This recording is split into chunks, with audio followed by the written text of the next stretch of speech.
Hi guys, welcome to my channel. Today we're talking about The Priory of the Orange Tree by Samantha Shannon.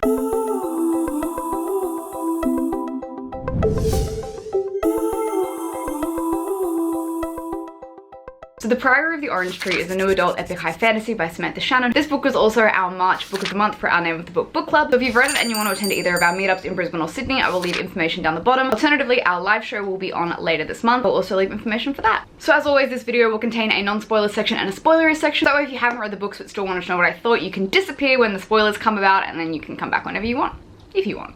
You don't have to, but it's fine. The Priory of the Orange Tree follows 4 different protagonists set in a world where dragons and magic exist. The first point of view we have is a young woman named Ede, and Ede is currently a handmaiden slash lady-in-waiting to Queen Sabrin. And we have Tane. Tane is a young woman training to become a dragon rider. We also follow Niklaus. Niklaus is an alchemist who has been banished by Queen Sabrin. And then we follow Loth. Loth is a courtier and friend of Queen Sabrin. One of the good things about an epic fantasy like this is there is a glossary of people and things in the back. There is also maps in the finished copies. This is an art copy, so it didn't have the maps in it, which I will admit made it difficult for me to read, but I was lucky enough that a bunch of you guys sent in pictures of the map to me, so I could figure out where the hell we were. So this book, as I said, is narrated by 4 different characters. Some of the characters living in the West, some of the characters living in the East, and they have been at war for quite a long time, mostly over their opinion of dragons. So thousands of years ago, there was this dragon called the Nameless One, who was kind of like this be-all bad guy dragon, and he was slain by a descendant of Queen Sabrin. So in the West, dragons are looked at as bad, whereas in the East, they are revered. They are water dragons as opposed to fire dragons. Fire dragons in the West, water dragons in the East. And there's a lot in this book, so my summary of it is probably going to be pretty crap, but like I said, it's an epic fantasy.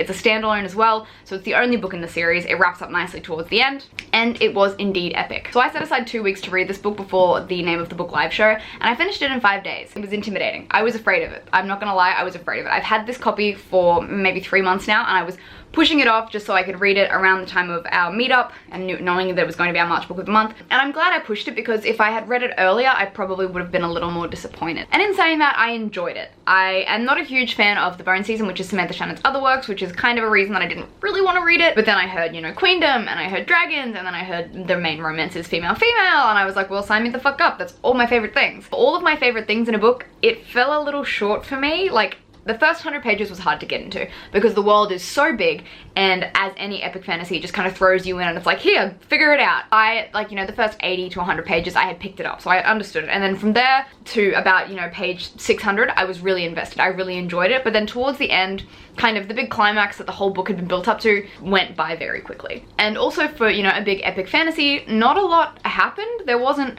much action. It was a lot of, you know, world building and info dumping and explanation and stuff like that, which I didn't mind, but also at the same time, I can see how it did detract from the actual story. That being said, things that I did absolutely adore was, like I said, the female-female romance. That was kind of the main thing that kept me going for a moment there. Like, I feel like it was, I don't want to say glossed over, but I was expecting more from it. And I know, like, it depends on the book. Fantasy, you know, romance is ruining fantasy, which sometimes it does. But sometimes in a fantasy, I really want a good romance. And this kind of towed the line for me. I liked the slow burn, and it was a slow burn. But then by the time the characters got together, I was just kind of like, I want more of them. And then all of a sudden they were pulled apart, and I was like, ah! And so I wanted more of the romance, and especially being a female-female romance, written by a woman, I wanted so much more from it. And unfortunately, I didn't get it. Out of all of the main characters, I think I probably liked Ede and her story the most, followed by maybe Niklaus, although he was probably the one that annoyed me the most.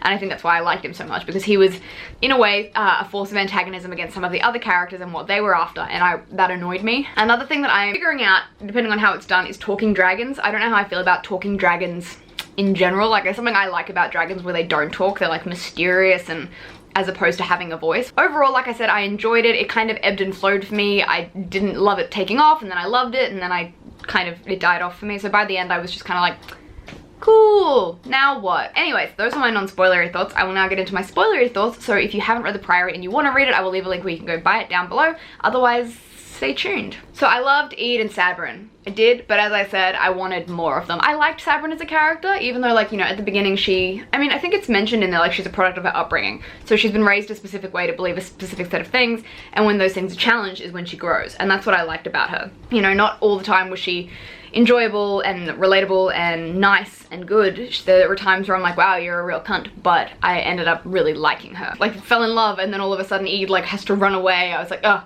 heartbroken. Ending where Ede's like, I'm gonna go away for 10 years and then come back. I was like, girls, like 10 years, that's a long time. Tane annoyed me the most, probably, because she was just kind of like, she was just there. She didn't really do anything. Like, she rode a dragon. I liked more of the story, like her original story where she was like training to become this dragon rider, and I was like, cool, that's cool, I like that. But then when she fucks it, I was like, yeah, cool, I guess, like, I don't super care. I cared about her dragon more than anything, but even then, that's just because I'm an animal person. Like, the dragon didn't do anything for me. There was no reason to like it more. I'm just more inclined to a character who has like a familiar or a dragon. Niklaus, like I said, he annoyed me because he was a form of antagonism sometimes, but I liked that. I liked his story about Janart, even though it hurt me, because I was like, ah, it does ruin a person, doesn't it, when someone that you love dies. Loth, again, I also didn't care for. I know a lot of people seem to love Loth, but I didn't buy into it. I was just kind of like, cool, like, he's a good friend. Sweet. Yeah, like I said, the climax at the end where they kind of fight all the dragons in the Nameless one kind of happened real quick. I was interested in like Caliber, like the witch. I was interested in the witch, and then she was gone really quickly, and it just seemed all very, like, I couldn't tell you specific things that happened because nothing really seemed to happen until that big end climax. That being said, I'm probably missing a lot of things, but I was hopeful. I had high expectations for this book, but also like high expectations tempered by the fact that I wasn't a huge fan of the Bone season, and that obviously is the only other thing that I've read by Samantha Shannon, but hyped enough that it had all my favorite things, and that could be, you know, that is a recipe for good things. But still, like, I can understand why people do love it so much. Like, everything to make a good series is there. But this book was, you know, for high fantasy, as always, primarily plot driven, and like the story and the world building, as opposed to character driven, which I find a lot more of like YA is. So that's one thing I appreciate more about those sorts of books is, you know, I fall in love with characters. It's always been a thing. I'm more character driven than plot driven. The plot could be pointless, and as long as I like the characters, I don't care. You know, there were times in it where I really liked the characters and I could really relate and I could understand them, and the plot kind of came second to me, but by the end of it, it was mostly plot, less of characters, which happens in high fantasy. Anyway, those are my thoughts and feelings on the Priory of the Orange Tree by Samantha Shannon. Let me know what you guys think in the comments down below, and I will see you next time. Bye!